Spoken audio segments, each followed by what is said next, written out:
बिस्मिल्लाहिर्रहमानिर्रहीम। अस्सलाम वालेकुम। मैं राना ज़ाहिद तुर्की वाला और मैं इस वक्त मौजूद हूँ रेहान स्कूल करंगी कैंपस में। आज हमारे साथ एक बहुत ही काबिल मुअज़्ज़ज़ और होनहार दोस्त मौजूद हैं। आज एक खूबसूरत दिन के साथ एक खूबसूरत मेहमान के साथ राना ज़ाहिद तुर्की वाला आपकी खिदमत में हाजिर है, एक शो लेकर जिसका नाम है लर्न फ्रीलांसिंग विद मेंटोर्स। तो आज हमारे साथ फ्रीलांसिंग के एक मेंटोर हैं जो कि अपनी मिसाल आप हैं। अपने काम में इन्होंने अपने लोहे को मनवाया और ये सारी चीज़ें करते हुए इन्होंने ब्लैक टेक के नाम से एक कंपनी जो है वो बना दी और जनाब ब्लैक टेक डिज़ाइनिंग के हवाले से ये माशाल्लाह जाने जाते हैं। इनका काम बोलता है, इनका नाम लोग जानते हैं।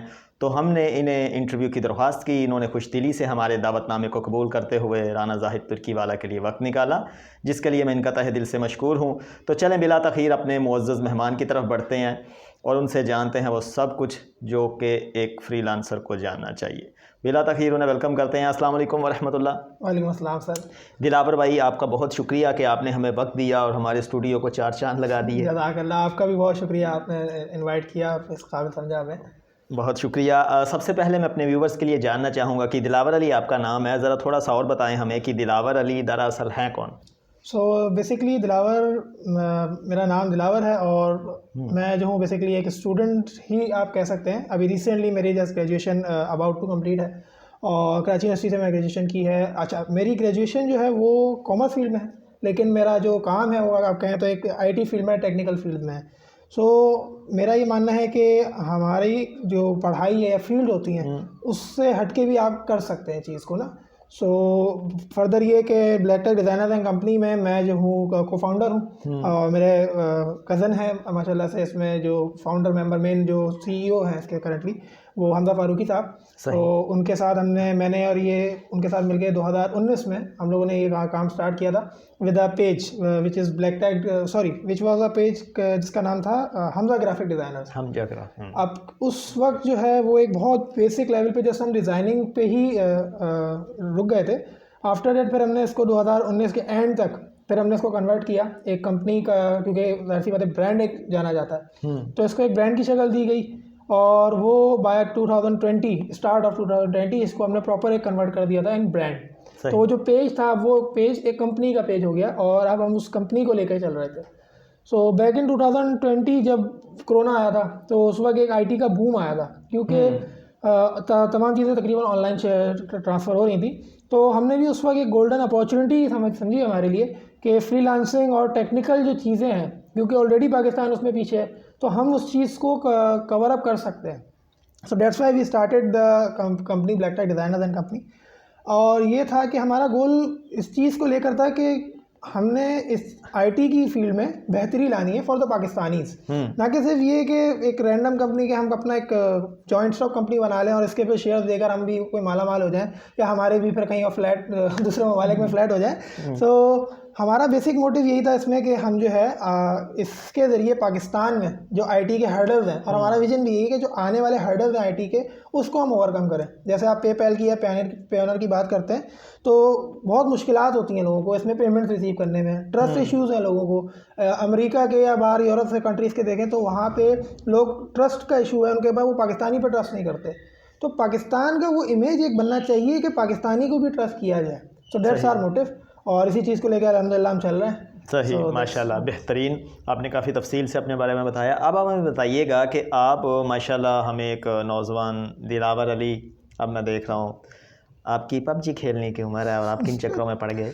तो मुझे सवाल मेरा ये है कि बचपन में भी आप ऐसे ही थे जैसे अभी पुरएतमाद है कि यहाँ शर्माने वाले थे जब आप 3 पहियों वाली साइकिल चलाया करते थे? असल में अल्हम्दुलिल्लाह मेरे अंदर कॉन्फिडेंस जो है वो बचपन से है खैर माशाल्लाह। तो माशाल्लाह अल्लाह की नेमत है मेरे लिए और उसको फिर मैंने सही तरह से यूटिलाइज़ किया। तो ये है कि इश्यूज़ आते हैं, जैसे अगर आप किसी चीज़ की ज़्यादती करें तो कॉन्फिडेंस में कभी कभी इंसान ओवर कॉन्फिडेंट भी हो जाता है। ठीक है, तो मैं कहीं जगह पे गिरा भी उस वजह से, बट लेकिन वो ये ना कि गिरने से संभलना बेहतर होता है, तो हम लोग उसकी तरफ जाते हैं।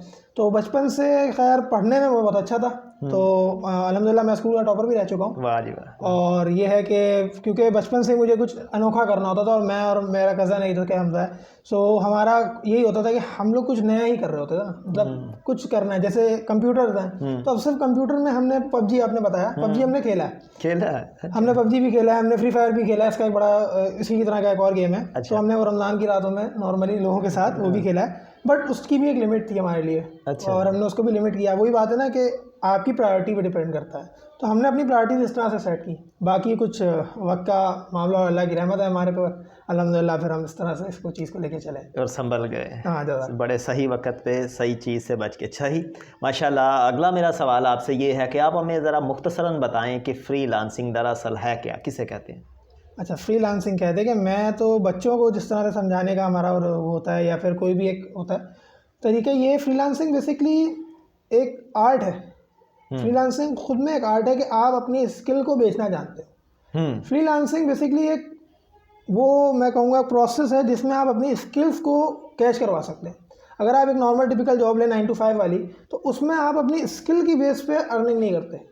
उसमें आपकी स्किल्स भी होती हैं, ऐसा नहीं है कि बिल्कुल स्किल्स आपकी नहीं है। आप अगर कोई इंजीनियर है तो उसकी स्किल्स हैं, उसी की बेस पे वो कर रहा होता है, बट वो एक लिमिटेड स्कोप होता है ना। फ्रीलांसिंग इज समथिंग जिसमें आप अपने बॉस खुद होते हैं। तो एक चीज़ ये, इसमें आपको रिमोट बेस मिलता है, तो उससे आपका मैं कहूँगा कॉस्ट आपकी कम हो जाती है। उसमें आपको थोड़े से चैलेंजेस डिफरेंट होते हैं, चैलेंजेस होते हैं लेकिन वो डिफरेंट होते हैं, और उसमें आपको उससे कम मुश्किल होते हैं, मुश्किलात थोड़ी सी कम है, थोड़ी सी। सेकेंडली ये कि देखें, फ्रीलांसिंग की मैं बहुत सीरियस एग्जांपल देता हूँ कि आपने अक्सर चौरंगियों पे देखा होगा कि वो पेंट ब्रश लेके और वो आरी लेके लोग बैठे हुए हैं, वो इंतज़ार कर रहे हैं कोई आए और हम उनको दे दें और जाकर हमारी मजदूरी लग जाए। तो इसको हम डिजिटल कर दें तो हम भी फ्रीलांसर यही कर रहे हैं। हम भी पेंट ब्रश लेकर के बैठे हुए कि आप हमसे डिज़ाइन बनवा लो। हम भी वही कर रहे हैं कि आप जो हमसे वो चीज़ बन। इसमें फ़ायदा हमें ये हो रहा है कि वास्ट मार्केट हमारे पास मौजूद है, ना सिर्फ पाकिस्तान या कराची, हम all over the world connect कर सकते हैं, और जिसको जिस किस्म की सर्विस चाहिए हो सकता है मुझसे कनेक्ट हो जाए, तो मेरे लिए तो आसानी है। तो दैट्स वाई फ्रीलांसिंग को मैं इस तरह से डिफाइन करता हूँ। अच्छा, अगर डिजिटल ठेकेदारी कहें तो कह सकते हैं, क्योंकि देखें अगर आउटसोर्सिंग की हम बात करते हैं तो आउटसोर्सिंग किसी हद तक यही एक चीज़ है कि वो एक क्लाइंट से उन्होंने काम लेना होता है और फिर वो दूसरे किसी भी डिज़ाइनर को या डेवलपर को वो दे रहे होते हैं। तो एक तरह से मैं कहूँ तो यानी कच्ची जबान में तो वो ठेकेदारी है, तो जिसको आप कंसल्टेंट कहते हैं अच्छे अल्फाज में। सही, बेहतरीन, माशाल्लाह। अब आप हमें बताइएगा कि फ्रीलांसिंग के लिए मैं आपसे जो सवाल है मेरा, जो अक्सर लोग पूछते हैं कि जी तालीम कितनी होनी चाहिए, ठीक है, और इंग्लिश का कितना और क्यों होना चाहिए, ठीक है। तालीम और इंग्लिश ये दोनों अलग चीज़ें हैं। दोनों सवालों का बैक वक्त जवाब दीजिएगा कि तालीम कितनी होनी चाहिए और इंग्लिश का कितना होना चाहिए। ठीक हो गया। देखिए, तालीम इतनी होनी चाहिए कि आप खुद एक इंसान बेहतर इंसान बनता है ना तालीम से। सही। तो कम से कम आपकी तालीम इतनी होनी चाहिए कि जो आपको मुस्तहकम बना सके, इतना मुस्तहकम कि आप अगले से बात कर सकें। कोई बच्चा मैट्रिक क्लास में इतना होनहार होता है कि वो जो है आगे क्लाइंट डील कर लेगा। कोई बच्चा आपका ग्रेजुएशन के बाद भी उस काबिल नहीं होता कि वो किसी क्लाइंट को डील कर सके। सही। ये डिपेंड करता है आपकी अपनी एबिलिटी के ऊपर, आपने किस हद तक डेवलप किया है। तो मेरी नज़र में तो कम से कम जो तालीम है ना, वो मेरी नज़र में होता है कि इंटरमीडिएट आपने किया हो। सही। क्योंकि अगर हम मैट्रिक क्लास के बच्चे को कहेंगे ना कि आप डायरेक्ट फ्रीलांसिंग पे जाओ, जैसा कि अभी सेशन में भी मैंने ये बताया कि डायरेक्ट अभी आप अगर जा रहे हैं ना, तो आप अपना मोटिव अर्निंग नहीं रखेंगे कि मैं इतने रुपए कमा लूँ। क्योंकि अभी अगर बच्चे जो इनिशियल स्टेज पे होता है वो अगर अर्निंग पे लग जाता है तो उसका फिर अपनी डेवलपमेंट से दिमाग हट जाता है। तो ये चीज़ नहीं होती। इसलिए मैं कहता हूँ कि इंटर इज़ द या एयर 12 जिसको आप कहें कि वो एक ऐसा स्टेज है जिस वक्त आपको साइड में ये भी स्टार्ट करना है। बिकॉज यूनिवर्सिटीज़ एंड ग्रेजुएशन जो है वो ये नहीं कहते हम कि जी बिल्कुल फिजूल है, नहीं, वो चीज़ लाजमी है, बट उसके साथ आपको अपनी स्किल भी डेवलप करनी है, क्योंकि यही आखिरी ये 4 साल होते हैं आपके पास, फिर आपने प्रोफेशनल जाना होता है। इंग्लिश की मैं बात करूँ तो इंग्लिश इस तरह से है कि आपकी एटलीस्ट रिटन इंग्लिश अच्छी होनी चाहिए, क्योंकि मेनली जो क्लाइंट होता है वो आपकी रिटन कम्युनिकेशन हो रही होती है। वंस मतलब बहुत रेयर चांसेस होते हैं कि जिसमें डायरेक्ट आप 1-on-1 बात कर रहे होते हैं।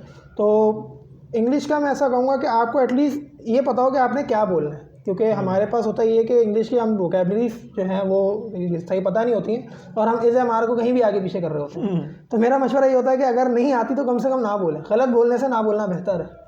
सही। ये चीज़ इंग्लिश ठीक है, यानी इंग्लिश बुनियादी ज़रूरत है फ्रीलांसिंग ज़बान की। है उसकी। सही, और इसका आना ज़रूरी है। जैसा आपने कहा कि बच्चा मैट्रिक वाला भी डील कर लेता है, लेकिन डील करने के लिए ज़ुबान इंग्लिश ही चाहिए। ज़ुबान इंग्लिश ही चाहिए, वो तो है किसी भी सूरत। सही, तो इससे साबित हुआ कि फ्रीलांसिंग के लिए हमें जो ज़रूरत है जिस ज़ुबान की, वो इंग्लिश है। इंग्लिश फ्रीलांसिंग की ज़बान है, कह सकते हैं। इंग्लिश फ्रीलांसिंग की ज़ुबान है। बड़ा अच्छा आपने एक नाम दे दिया, बेहतरीन।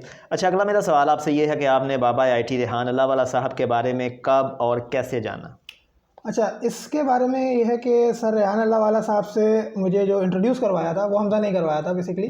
तो क्योंकि IT फील्ड में हम दोनों एक तरह से साथ ही चलते हैं, बट क्योंकि मेरे अपनी ग्रेजुएशन थोड़ी सी डिफरेंट फील्ड में है और इस तरह से तो इसका स्कोप थोड़ा ज़्यादा था। तो इन्होंने फर्स्ट टाइम मुझे इंट्रोड्यूस करवाया था एक फेसबुक के थ्रू ना, कि ये देखें, ये सर इमरान अली डीना साहब है हमारे पास, तो उनसे भी इसी तरह से इंट्रोडक्शन हुआ था।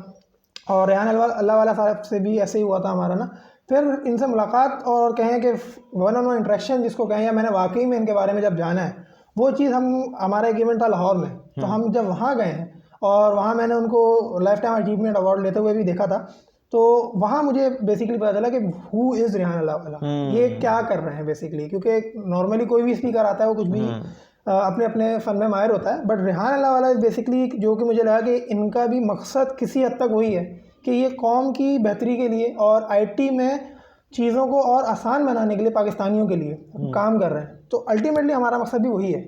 तो इस तरह से मैंने इनके बारे में जानकारी मुझे मिली थी। सही, तो बिलमुशाफा मुलाकात है आपकी इनसे? जी, एक आध दफ़ा हो चुकी है हमारी। तो कैसा लगा इनसे मिलके? He is a nice person, जो बात है, क्योंकि एक होता है कि जब बंदे के पास पैसा बहुत हो या नाम हो जाए तो वो एक किसी हद तक गुरूर में भी आ जाता है या बात कम कर लेते हैं। तो ऐसा मुझे बिल्कुल भी नहीं लगा। मतलब अल्हम्दुलिल्लाह डाउन टू अर्थ से मुझे ऐसे फीलिंग आई है और अच्छी मुलाकात हुई थी। और उन्होंने हमारे बारे में पूछा आप क्या करते हैं, और फिर गाइडेंस भी दी कि आप इस तरह से भी कर सकते हैं या आप ये मार्केट को ऐसे भी एक्सप्लोर कर सकते हैं। तो एक काफ़ी हेल्पिंग हैंड है। तो ये काफ़ी अच्छा एक पर्सनैलिटी है उनकी। सही, बेहतरीन।